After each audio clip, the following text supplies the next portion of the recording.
Will Smith now available?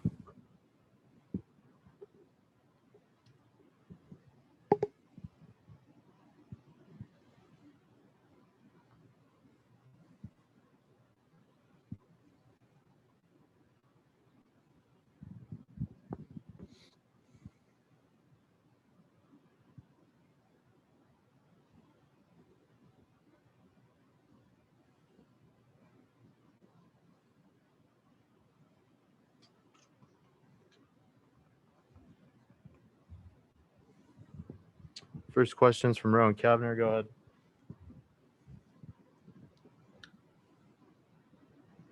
Hey, Will. How much do the DH days for you? I mean, just how nice are they to be able to get off your feet a little bit and not have to kind of think about both sides? Are they helpful at all for you? Yeah, I mean, we're so deep in the postseason. Everyone's body's not feeling great, but they are nice to get a little mental break from the catching side. But for me, I try to stay locked in, see what what pitches Barnes is calling and how our pitchers are throwing. And stay mentally locked in that way. But yeah, I mean, it's good to get out of the catcher stance a little bit, keep your legs fresh. I've been feeling good. Do the pregame sessions for you change at all in terms of like how you'd prepare knowing you're not going to be catching a game, or are they kind of similar as if you were kind of going to be ready for that? No, the pregame day is pretty much the same, catching, DHing. It's more just in the game. You're always loose when you're catching. You're warm, ready to go. So DH, you might go a couple innings without, going up to the plate. So it's keeping your legs ready to go in the middle of the game. Thanks. Next question from JP Morosi. Go ahead. Thanks, Will. I was wondering if you could talk about your journey in moving from an infielder in high school to catching in college, and wonder if you saw that the story of Buster Posey doing a similar thing as being any sort of inspiration, and just overall what the key benchmarks have been for you in that process of becoming of moving from being an infielder to being a catcher. Yeah, I made the transition in college. It was, a way for me to get on the field in college as a freshman. Yeah, I had some great senior catchers in front of me that really, got me off on a good start. And then, I really progressed in college and eventually got drafted as a catcher. And yeah, now I'm here with the Dodgers. Next question from Milana Rizzo. Go ahead. Will, to what do you attribute the most in terms of your success offensively, going from such a great defensive catcher, but really improving your all-around game to the point where you're being used as a DH in a World Series? I think, for me, it's sticking to what I do well and not, it's expanding from the zone, not trying to do too much. And I think it's just, a progression of a lot of work with the hitting coaches, talking to older guys like Mookie, like JT, Seager, and really learning from those guys. And, it's come up big for me this postseason, a couple big hits, a couple homers. I just try to keep doing what I've always done, and that's how I go about it. There's so much information available to you guys just in terms of the amount of hitting coaches that you have, obviously drawing upon what has given your teammates success. How do you take in all of the information and kind of sift through it to know what works well for you?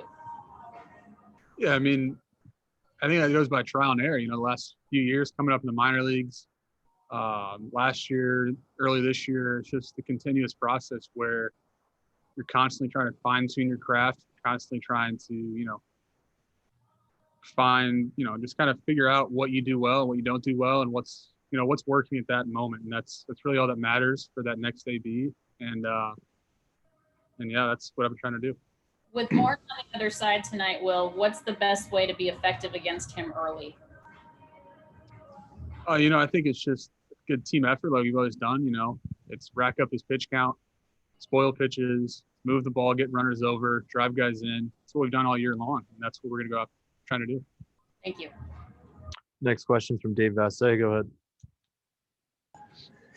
Hey, Will, in the last game, when you hit that home run, they aligned 4 outfielders against you. What do you believe they're trying to accomplish? Are they trying to entice you to hit the ball go the opposite way? Does that affect you at all? What do you believe they're trying to trap you into doing? No, they're just playing the numbers. It's, off those certain guys that they highlight that they're going to do that off me. There's certain pitches. They're going to go out there and put 4 men out there because they think they're going to get a fly ball to the outfield. They're trying to cover the gaps. So, my approach doesn't really change when that happens. I'm still trying to get a pitch I can drive. In certain situations, you might try to get more of a ground ball in that situation. But, the other night when I hit the home run, I was just literally looking to get on base and or drive something. Thank you. Next question is from JP Hornstra. Go ahead. On a similar note, you've had some successful at-bats hitting the ball the other way in this ballpark, hitting line drives, and I'm wondering if that's even more important for a hitter in this park when the roof is closed like it will be today. I don't think it's going to have any effect if the roof is open or closed. Just got to play good baseball. Thank you. Next question is from Stephen Hawkins. Go ahead. You guys would prefer to be playing a World Series at home. What has it been like to play a neutral? Next question is from JP Morosi. Go ahead. Thanks, Will. If you could speak to what is it like when Mookie makes a huge play on defense? How does that just change the entire mood, the atmosphere of the dugout? Because it just seems that as great as his numbers are, his impact to the team goes even beyond that. Yeah, he's a special player, on both sides of the ball.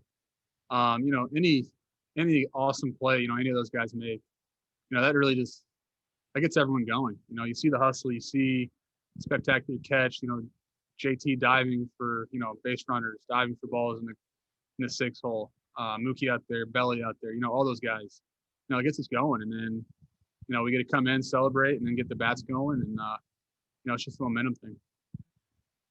Thanks, Will. All right, let's try this again. Steven, go ahead. All right, let's try it again. Can you hear me now? Yeah. All right. Hey, well, obviously you guys would prefer to be playing World Series games at home, but kind of talk about what it's like playing a neutral site World Series. And I know that even before this weird season, some people have talked about making the World Series like a Super Bowl week and make it a neutral site. What would you think of something like that? I don't know. This is my only experience in the World Series. It would have been awesome playing at Dodger Stadium in front of our fans. But it's been fun. It's still the World Series here. And, these are intense games. They're fun games. And, if we win a World Series, it's still going to mean just as much. Does this kind of feel like home? You guys have played here so many games. Is it kind of given a little bit of advantage to you guys? Probably. We're in a pretty good routine. We're comfortable in the hotel, comfortable in the clubhouse. So yeah, it probably feels like our second home away from home. But everyone, we're just here to play baseball, here to win a world championship, and that's how we're going about it. All right, thanks a lot. Any other questions for Will? Go ahead, Ken. Well, Kenta Maeda was able to do both starting and relieving in pressure situations, and now Julio's doing it. Is there any comparison that you see, any similarities between the two of them and their approach? Yeah, they both attack the strike zone. They both go at guys. They're not afraid of the big moment, and they're going to go out and give everything they got. And Julio's done it this whole postseason. He's pitched spectacular, and I just keep seeing him doing that for the rest of the season. Thanks. Thanks, Will. Thanks, everybody.